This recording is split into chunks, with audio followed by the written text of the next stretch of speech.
Hello friends, welcome back to our YouTube channel How to Guide. Today in this video let's learn about how to solve PNC mobile banking app not working problem in Android. So let's get started. At first, we can see this PNC app, make sure you have downloaded it. Now we need to go to Play Store and search for PNC mobile banking app, and in the right corner we can see this open button over here.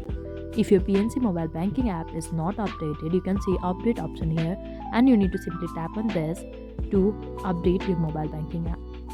If you have done that already or you don't have update button, it's not the problem.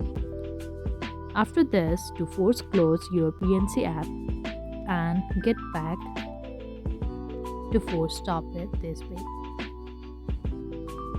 If this does not solve your problem yet, we can simply press on this and uninstall the app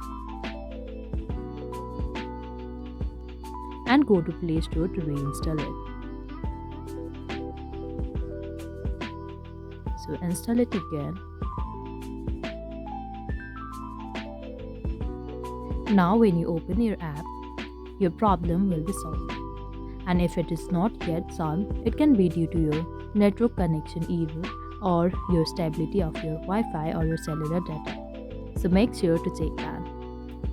So this is all we can do to solve your PNC mobile banking app not working problem in your Android. I hope you like the video. Please do like and subscribe. Thanks for watching.